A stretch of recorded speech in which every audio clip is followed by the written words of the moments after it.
Assalamualaikum warahmatullahi wabarakatuh. Salam sejahtera bagi kita semua. Salam sehat. Teman-teman, sahabat-sahabat yang saya banggakan. Pada kesempatan kali ini kita akan membahas terkait dengan negara dan konstitusi.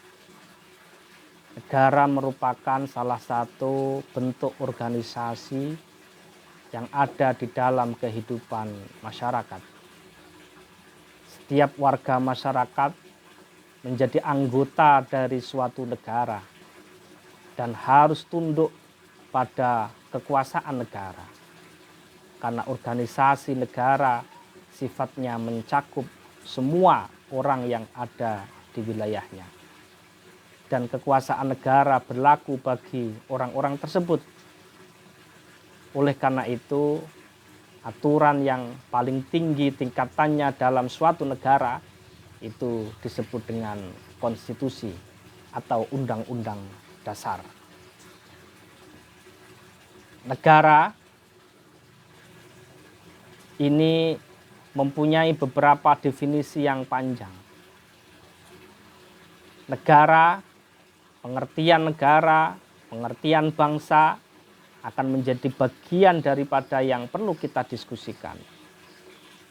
Bangsa mengandung elemen pokok berupa jiwa, kehendak, perasaan, pikiran, semangat yang bersama-sama membentuk kesatuan, kebulatan, dan ketunggalan, serta semua itu yang dimaksud adalah aspek kerohaniannya. Maka dalam masyarakat kita jumpai berbagai macam organisasi politik, organisasi sosial, organisasi profesi, dan lain sebagainya. Salah satu bentuk organisasi dalam kehidupan masyarakat adalah organisasi yang dinamakan negara. Organisasi yang dinamakan negara memiliki karakteristik atau sifat yang khusus membedakan organisasi-organisasi lainnya.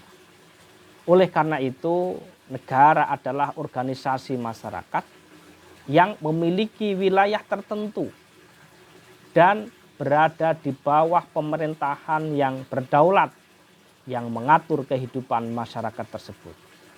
Oleh karena itu, negara bisa disebut dengan negara kalau mempunyai wilayah, mempunyai pemerintahan yang sah, dan berdaulat mengatur kehidupan masyarakat. Unsur-unsur negara paling tidak ada 3. Ada rakyat, ada wilayah dengan batas-batas tertentu, dan pemerintahan yang berdaulat. Oleh karena itu, di dalam konsep status kewarganegaraan ini juga mempunyai implikasi-implikasi yang harus kita diskusikan, kita renungkan bersama terkait dengan hak atas perlindungan diplomatik di luar negeri. Itu ketika kita mempunyai status kewarganegaraan. Kewarganegaraan dituntut untuk kesetiaan. Dan salah satu bentuk kesetiaan adalah wajib melaksanakan apa yang menjadi kewajibannya. Oleh karena itu, di dalam wilayah tertentu juga ada batas-batas yang itu sudah menjadi kesepakatan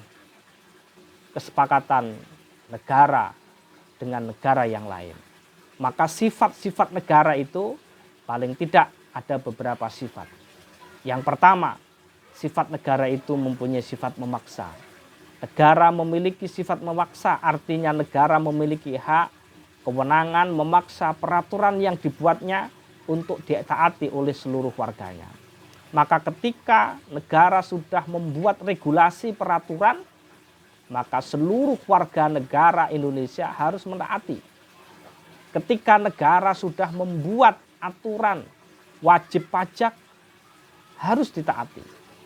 Maka ketika tidak melaksanakan apa yang menjadi aturan negara, maka masyarakat, rakyat mendapatkan sanksi. Karena pemerintah memiliki sarana, baik tentara, polisi, hakim, jaksa, dan lain sebagainya. Itulah sifat negara. Yang nomor 2, negara mempunyai sifat monopoli. Sifat monopoli yang dimiliki oleh negara menyangkut beberapa hal. Yang pertama, menentukan tujuan masyarakat. Pengelolaan sumber daya alam yang menguasai hajat hidup masyarakat, pengelolaan sarana dan prasarana untuk kepentingan negara. Itulah yang harus dimonopoli. Yang nomor 3, sifat negara itu sifat mencakup semua. Kekuasaan negara berlaku bagi semua orang di wilayah negara yang bersangkutan.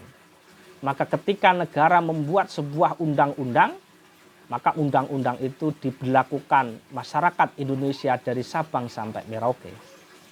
Ketika peraturan sudah dibuat, ditetapkan, semua orang dianggap tahu dan harus mentaatinya. Siapapun yang melakukan pelanggaran akan kena sanksi sesuai dengan peraturan yang berlaku. Memakai helm contoh, maka wajiban memakai helm itu dikenakan semua masyarakat dari Sabang sampai Merauke. Itulah sifat mencakup semua. Oleh karena itu, kita juga harus mengerti apa tujuan dan fungsi negara. Tujuan negara Indonesia sesuai dengan alinea keempat pembukaan Undang-Undang Dasar 45 adalah melindungi segenap bangsa Indonesia dan seluruh tumpah darah Indonesia, memajukan kesejahteraan umum, mencerdaskan kehidupan bangsa, dan ikut melaksanakan ketertiban dunia yang berdasarkan kemerdekaan, perdamaian abadi, dan keadilan sosial, berdasarkan landasan Pancasila. Oleh karena itu, tujuan negara Indonesia tidak boleh melenceng dari pembukaan Undang-Undang Dasar 45, dan itu menjadi spirit undang-undang yang dibuat oleh pemerintah. Pemerintah rezim apapun, spiritnya tidak boleh bertentangan dengan alinea atau pembukaan Undang-Undang Dasar 45, termasuk tidak boleh bertentangan dengan spirit daripada Pancasila. Oleh karena itu, fungsi yang harus dijalankan oleh negara itu yang pertama adalah mengupayakan kesejahteraan warganya agar dapat menikmati kehidupan yang layak. Ketika ada masyarakat yang tidak punya penghasilan, miskin, maka tugas negara mengupayakan pekerjaan, kesejahteraan warganya. Yang nomor 2, meningkatkan kecerdasan dan membina budi pekerti warganya. Tugas negara adalah bagaimana masyarakat ini mendapatkan pendidikan yang layak. Yang nomor 3, fungsi yang harus dijalankan oleh negara adalah menjaga keamanan dan ketertiban dalam masyarakat. Setiap hal yang mengganggu keamanan dan ketertiban, maka negara harus hadir. Yang nomor 4 adalah mempertahankan negara dari gangguan eksternal.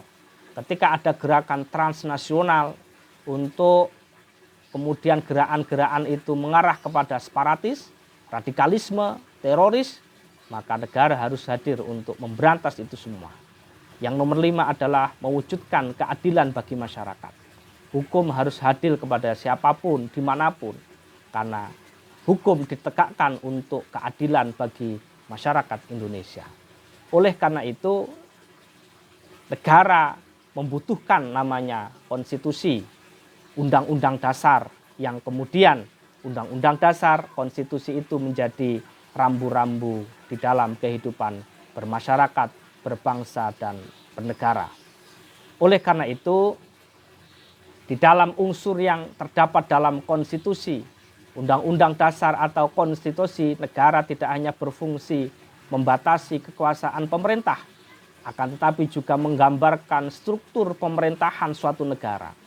Oleh karena itu, di dalam unsur-unsur yang terdapat dalam konstitusi modern itu meliputi ketentuan yang pertama, struktur organisasi negara dengan lembaga-lembaga negara di dalamnya. Yang nomor 2, tugas wewenang masing-masing lembaga negara dalam hubungan tata kerja antar satu lembaga dengan lembaga lainnya. Yang nomor 3 adalah jaminan hak asasi manusia dan warga negara. Perubahan konstitusi, amandemen konstitusi merupakan sesuatu hal yang wajar dan tidak perlu dianggap sebagai sesuatu yang istimewa. Perubahan itu didasarkan pada kepentingan negara dan bangsa. Dan bukan hanya itu, karena ada kepentingan politik kemudian mengubah itu. Tidak seperti itu, tetapi lebih kepada kepentingan bangsa dan negara. Di dalam konsep undang-undang yang diatur di negara Republik Indonesia, Pancasila dan pembukaan Undang-Undang Dasar 45 tidak akan diubah karena itu adalah spirit daripada bangsa Indonesia. Tetapi batang tubuh Undang-Undang Dasar 45 boleh diamandemen. Kita tahu bahwa Undang-Undang Dasar 45 batang tubuhnya beberapa kali dilakukan amandemen, tetapi Pancasila tidak boleh diamandemen. Kenapa? Karena itulah nilai-nilai spirit yang harus kita tegakkan. Bagaimana kita harus tetap konsisten dengan para pendahulu kita untuk mengawal ruh daripada berdirinya Republik Indonesia. Kita tahu sejak memasuki era reformasi muncul arus pemikiran tentang keberadaan Undang-Undang Dasar 45 yang sangat berbeda dengan pemikiran yang ada sebelumnya. Sehingga secara garis besar arus pemikiran tersebut pertama adalah bahwa Undang-Undang 45 mengandung rumusan pasal yang membuka peluang timbulnya penafsiran ganda. Sehingga dalam amandemen Undang-Undang 45 telah dirumuskan secara tegas bahwa presiden atau wakil presiden hanya dapat dipilih kembali untuk 1 kali masa jabatan. Ini yang kemudian direvisi, diamandemen di dalam Undang-Undang Dasar 45. Beberapa hal yang kemudian mengemuka terkait dengan amandemen ini adalah hal yang biasa. Yang paling pokok di dalam kehidupan kita berbangsa dan bernegara, kita harus tahu bahwa di dalam peranan konstitusi bagi kehidupan negara ini memberikan landasan dan pedoman dasar bagi penyelenggaraan ketatanegaraan suatu negara. Membatasi tindakan pemerintah agar tidak bertindak sewenang-wenang dan memberikan jaminan atas hak asasi bagi warga negara. Dengan konstitusi kita bisa terlindungi, negara juga bisa dikontrol oleh masyarakat, oleh rakyatnya. Jangan sampai negara sewenang-wenang terhadap warga negaranya.